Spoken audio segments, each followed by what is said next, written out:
Better to have a short life that is full of what you like doing than a long life spent in a miserable way.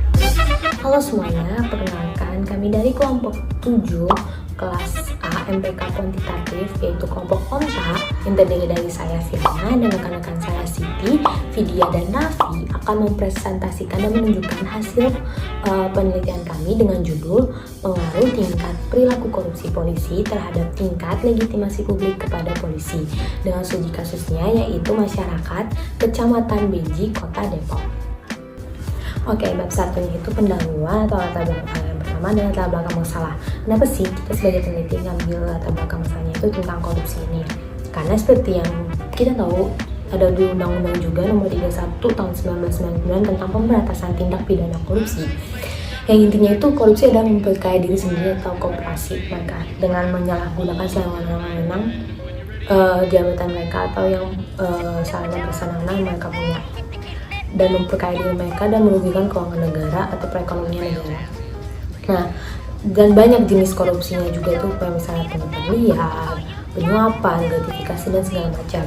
Nah, seperti yang kita tahu sebenarnya korupsi itu banyak terjadi gitu loh di masyarakat tanpa kita sadari dari hal-hal kecil aja. Nah, faktanya juga kalau ada kayak survei The Political Economic Risk konsultasi yang di Perch tahun 2018 yang dia bilang kalau Indonesia itu masuk ke negara terkorup di dunia. Itu dia ngadain survei di negara US, di Asia dan di Australia. Dia bilang kalau misalnya Indonesia menduduki posisi peringkat ketiga negara terkorup dengan nilai 7,57 dari 10, dimana itu tinggi banget. Jadi negara nomor 3 setelah Vietnam dan Kamboja itu Indonesia yang punya nilai korup tertinggi. Nah, selanjutnya juga tuh ada kayak survei anti corruption cleaning house tahun 2018 di mengadakan survei atau kayak statistik gitu yang korupsi berdasarkan profesi atau pekerjaan mereka. Dan di Polri sendiri itu udah ada 2 kasus besar pada tahun 2018 yang berhasil diungkap oleh KPK, kasus-kasus korupsinya. Berarti itu menunjukkan bahwa emang di badan kepolisian sendiri pun korupsi itu masih ada. Nah, terus lembaga survei lainnya juga bilang kalau misalnya kayak misalnya lembaga survei Indonesia itu dia ngadain survei terhadap responden-responden masyarakat dan nunjukin kalau 33,7% responden pernah dimintai uang sama polisi. Jadi dimintai uang secara langsung gitu sama polisi untuk berbagai kegiatan, misalnya waktu ditilang atau misalnya ngadain SIM, buat SIM itu berdianti pemuda gitu loh. Jadi kayak polisi itu sebenarnya masih banyak melawan korupsi dengan masyarakat dan masyarakat pun sadar akan hal itu. Dan masih banyak kasus-kasus korupsi besar yang kita bisa cari sendiri di berita, kayak misalnya kasusnya Gayus Tambunan yang melibatkan polisi juga. Terus waktu itu kasus pengadaan SIM yang besar banget, heboh banget itu kan melibatkan jenderal-jenderal polisi juga. Nah, terus juga banyak kasus-kasus terkait kayak pungutan liar dan kasus-kasus misalnya pungutan liar di Polda Sumatera Utara itu dia bilang banyak polisinya yang terjaring kasus pungutan liar terkait penerimaan polisi baru. Terus ada juga polisi-polisi yang terkait pungutan liar terkait dengan SIM dan penilangan. Itu banyak tuh kasusnya juga yang tercatat maupun tidak tercatat sebenarnya. Terus juga pungutan liar ini tuh berdasarkan survei Global Corruption Barometer itu menunjukkan kalau misalnya sebenarnya masyarakat itu masih sadar kalau misalnya kita sering ngasih uang pelicin kepada polisi untuk mempermudah hal-hal yang akan kita lakukan. Nah, banyak juga yang bilang kalau misalnya sebenarnya kegiatan itu mempengaruhi antara legitimasi kita masyarakat kepada polisi itu sendiri. Nah, rumusan masalahnya adalah kita itu menginginkan kondisi ideal di mana polisi itu bebas dari KKN. Mereka menjunjung tinggi nilai promosi mereka, itu profesional, modern dan terpercaya mereka. Idealnya seperti itu, dan tapi kondisi realnya adalah polisi masih banyak melakukan tindak pidana korupsi loh.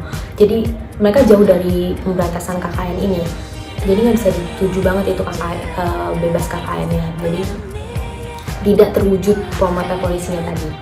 Nah, pertanyaan penelitian kita adalah bagaimana pengaruh tingkat perilaku korupsi polisi terhadap tingkat legitimasi publik kepada polisi. Dan tujuannya itu sama untuk melihat gimana sih pengaruhnya, sehingga kita punya juga signifikansi teoritis dan signifikansi praktisnya gimana teoritis itu bisa berharap kalau misalnya penelitian kita ini berguna bagi kriminologi dan praksisnya itu supaya kita ngeliatnya gimana sih perilaku korupsi polisi itu mempengaruhi legitimasi kita dan bisa dijadikan panduan atau dijadikan evaluasi bagi kepolisian maupun bagi masyarakat itu sendiri. Selanjutnya, bab 2, kajian pustaka. Kelompok kami mereplikasi jurnal karya Jonathan Jackson dan kawan-kawan pada tahun 2014 yang berjudul Corruption and Police Legitimacy in Lahore, Pakistan. Studi ini menguji hubungan antara pengalaman publik tentang korupsi polisi dan persepsi mereka tentang legitimasi polisi. Salah satu temuannya adalah bahwa publik di Lahore, Pakistan lebih melegitimasi polisi, salah satunya apabila polisi memperlakukan warga negaranya dan juga mengambil keputusan dengan cara yang sesuai dengan prinsip keadilan prosedural. Dalam penelitian kelompok kami sendiri, kami memiliki variabel independen, yaitu tingkat perilaku korupsi polisi, sedangkan variabel dependennya adalah tingkat legitimasi publik kepada polisi. Untuk menjelaskan hubungan antara variabel independen dengan variabel dependen, kelompok kami menggunakan teori keadilan prosedural. Nah, teori ini itu didasarkan pada gagasan bahwa kebanyakan orang mematuhi hukum karena mereka merasa bahwa hal tersebut adalah hal yang seharusnya dilakukan atau benar untuk dilakukan, bukan demi kepentingan pribadi. Contohnya, apabila pengendara motor menggunakan helm karena mereka mematuhi aturan lalu lintas, bukan karena menghindari tilang polisi atau hanya menggunakan helm ketika ada polisi saja. Nah, teori ini juga mengusulkan hubungan yang spesifik antara pelayanan yang diterima orang-orang dari petugas peradilan pidana, kemudian kepercayaan yang dimiliki publik terhadap institusi, kemudian otoritas yang dapat otoritas yang dapat diperintahkan oleh lembaga-lembaga ini ketika mereka telah dilegitimasi oleh publik, dan juga kesiapsiagaan untuk menaati polisi, mematuhi hukum, dan juga untuk bekerja sama dengan keadilan. Dalam penelitian kami sendiri terdapat 3 konsep yang perlu dipahami. Yang pertama, konsep polisi, yaitu birokrasi, lembaga, orang, institusi, atau fungsi yang berada di tengah-tengah masyarakat sebagai penjaga dan pemelihara rasa keamanan dan ketertiban masyarakat. Kemudian konsep korupsi polisi yang kami gunakan adalah konsep dari PUNCH, yaitu tindakan korupsi polisi yang berupa penyuapan dan juga pungutan liar. Adapun konsep legitimasi yang kami maksud adalah suatu perilaku otoritas dipandang sah atau benar oleh masyarakat ketika pihak otoritas itu berperilaku sesuai dengan hukum yang berlaku dan kesesuaian antara tujuan yang ingin dicapai dengan praktiknya. Metodologi penelitian. Pendekatan penelitian. Pendekatan penelitian yang kami gunakan dalam penelitian kami adalah pendekatan kuantitatif yang ditujukan untuk membuktikan hipotesis penelitian dengan menjelaskan hubungan dan pengukuran antar variabel. Populasi. Populasi merupakan suatu wilayah yang akan diteliti oleh peneliti. Dalam penelitian kami, populasi yang kami gunakan adalah masyarakat yang berdomisili di Kecamatan Beji, Kota Depok. Sampel. Sampel merupakan suatu unit yang terdapat dalam wilayah populasi yang akan diteliti. Dalam penelitian kami, sampel yang kami gunakan adalah masyarakat yang berdomisili di 6 wilayah kelurahan yang terdapat dalam Kecamatan Beji, Kota Depok, yaitu Kelurahan Tanah Baru, Kelurahan Kukusan, Kelurahan Beji, Kelurahan Beji Timur, Kelurahan Kemiri Muka, dan Kelurahan Pondok Cina. Teknik sampling. Untuk mendapatkan data dalam penelitian kami menggunakan teknik penarikan sampel non-probabilitas, yang secara lebih spesifik kami akan menggunakan teknik penarikan sampel purposif yang akan ditujukan pada masyarakat yang berdomisili di 6 wilayah kelurahan yang terdapat dalam Kecamatan Beji, Kota Depok yang pernah mengalami atau melihat tindakan korupsi yang dilakukan oleh aparat kepolisian.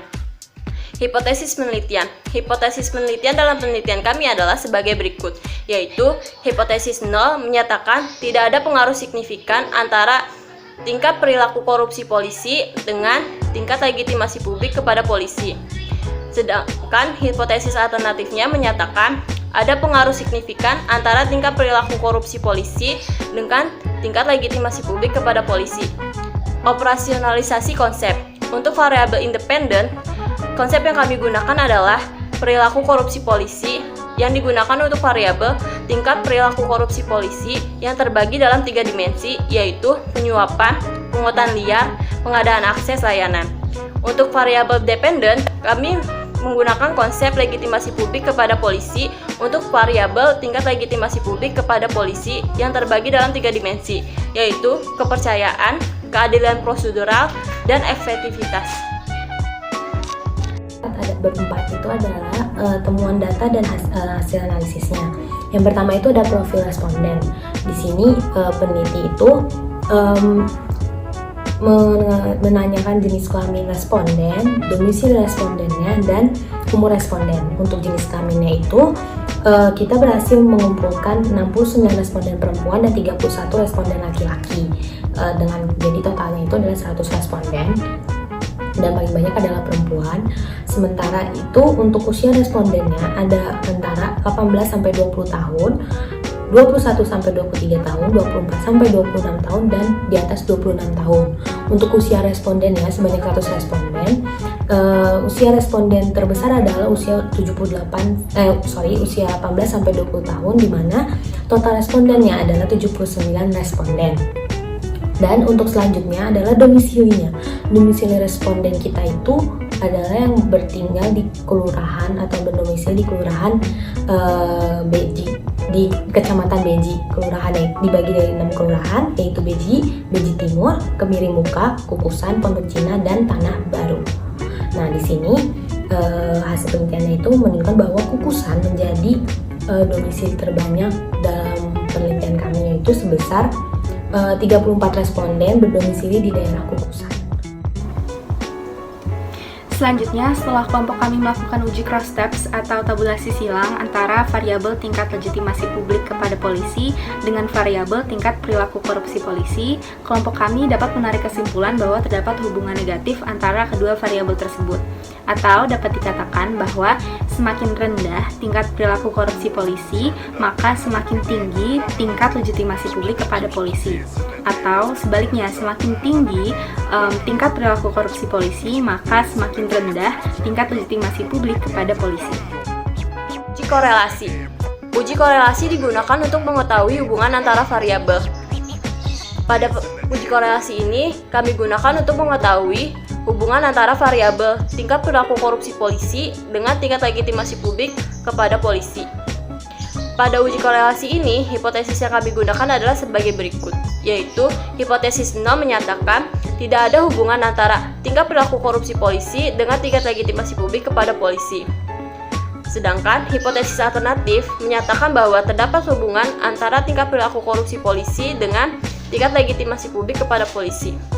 Pada tabel hasil uji korelasi antara variabel tingkat perilaku korupsi polisi dengan variabel tingkat legitimasi publik kepada polisi menghasilkan nilai signifikansi sebesar 0,000. Sehingga jika menggunakan nilai signifikansi sebesar 0,05, maka hipotesis 0 ditolak dan hipotesis alternatif diterima. Sehingga dapat disimpulkan bahwa terdapat hubungan antara tingkat perilaku korupsi polisi dengan tingkat legitimasi publik kepada polisi. Selanjutnya, dari tabel hasil uji korelasi antara tingkat perilaku korupsi polisi dengan tingkat legitimasi publik kepada polisi menghasilkan nilai sebesar negatif 0,553. Sehingga dapat disimpulkan bahwa kekuatan hubungan korelasi adalah kuat, sedangkan arah hubungannya adalah negatif. Yang ketiga adalah uji regresi. Yang pertama itu adalah uji regresi antara variabel total tingkat perilaku korupsi polisi terhadap variabel total tingkat legitimasi publik kepada polisi. Di sini kita jadi tahu kalau misalnya variabel independennya adalah tingkat perilaku korupsi polisi, sementara variabel dependennya adalah tingkat legitimasi publik kepada polisi. Nah, selanjutnya adalah uji regresi dengan model summary antara variabel total tingkat perilaku korupsi polisi dengan variabel total tingkat legitimasi publik kepada polisi. Di sini kita bisa lihat kalau nilai kekuatan korelasinya itu bernilai 0,783, yang artinya antara perilaku korupsi polisi dengan legitimasi publik kepada polisi itu memiliki hubungan yang kuat. Selanjutnya, nilai koefisien determinasinya atau nilai R-squared-nya itu 0,613 atau 61,3%. Ini menunjukkan bahwa tingkat perilaku korupsi polisi itu dapat menjelaskan tingkat legitimasi publik kepada polisi sebesar 61,3%. Sementara 38,7% lainnya itu dijelaskan oleh variabel lainnya yang tidak dijelaskan di penelitian ini. Nah, untuk yang ketiga itu adalah model ANOVA antara variabel total tingkat perilaku korupsi polisi dan variabel total tingkat legitimasi publik kepada polisi. Di sini itu untuk uji ANOVA itu untuk melihat dapat dibuat persamaan regresi atau tidak. Jika nilai signifikansinya kurang dari 0,05 maka H0-nya ditolak. Nah, di penelitian ini nilai signifikansinya itu adalah 0,000, artinya H0-nya itu ditolak, maka HA-nya itu diterima. Jadi dapat dibuat persamaan regresi dan terdapat hubungan yang signifikan antara perilaku korupsi polisi dengan legitimasi publik kepada polisi. Nah, selanjutnya adalah koefisien hasil uji regresi antara perilaku korupsi polisi, variabel total perilaku korupsi polisi dengan variabel total tingkat legitimasi publik kepada polisi. Di sini konstanta dari persamaan regresi ini penelitian ini adalah 225,172 dan koefisien regresinya itu bernilai minus 0,713. Maka persamaan regresinya adalah Y sama dengan 225,172 ditambah minus 0,713. Nah, setelah persamaan regresinya dibuat diagramnya, itu dapat kita simpulin bahwa semakin tinggi tingkat perilaku korupsi polisinya, maka semakin rendah tingkat legitimasi publik kepada polisi. Nah, begitupun sebaliknya, kalau misalnya tingkat perilaku korupsi polisinya itu rendah, maka tingkat legitimasi publik kepada polisinya itu pun akan semakin tinggi. Dari penelitian-penelitian yang telah ada sebelumnya, secara konsisten menunjukkan bahwa legitimasi polisi utamanya ditandai oleh persepsi publik mengenai keadilan prosedural, yang mengindikasikan bahwa polisi tidak menyalahgunakan kebijaksanaan mereka. Penerapan dan juga pelaksanaan keadilan prosedural ini menunjukkan tindakan yang sesuai dengan nilai legalitas dan kepatutan, sehingga orang-orang akan cenderung untuk menganggap polisi sebagai sah dan kemudian tunduk kepada otoritas. Nah, otoritas mendapatkan legitimasi ketika publik mengakui hak otoritas untuk menentukan perilaku yang tepat karena mereka menganggap bahwa mereka harus melakukannya. Namun, penyelarasan normatif ini akan sulit untuk dicapai apabila polisi dipandang tidak memiliki sensitivitas tentang apa yang baik atau yang buruk, atau dalam penelitian kami, yakni tindakan perilaku korupsi polisi. Nah, apabila polisi melakukan perilaku korupsi, maka orang-orang akan cenderung tidak mengakui polisi karena tindakan mereka tidak mencerminkan penyelarasan normatif tersebut. Maka dari itu, ketika pemegang kekuasaan bertindak sesuai dengan prinsip-prinsip keadilan prosedural, hal ini memberikan validitas moral yang membenarkan kepemilikan kekuasaan di mata masyarakat. Nah, dengan demikian, keadilan prosedural dapat mengindikasikan bahwa polisi menyalahgunakan atau tidak menyalahgunakan kebijaksanaan mereka. Dan yang terakhir adalah bab 5, kesimpulan dan saran. Kesimpulan pada penelitian ini berfokus pada topik terpercaya program promoter polisi. Korupsi masih banyak ditemukan di kepolisian. Penelitian yang dilakukan selama bulan Februari sampai dengan April 2020 dengan responden masyarakat Beji menggunakan purposive sampling. Dapat disimpulkan bahwa dengan menggunakan teori keadilan prosedural, peran korupsi polisi mempengaruhi legitimasi publik kepada polisi. Selanjutnya adalah saran untuk penelitian selanjutnya agar dapat mengeksplorasi lebih jauh tentang korupsi yang dilakukan oleh polisi dan hubungannya dengan legitimasi publik kepada polisi, serta untuk mencari data sedalam-dalam mungkin.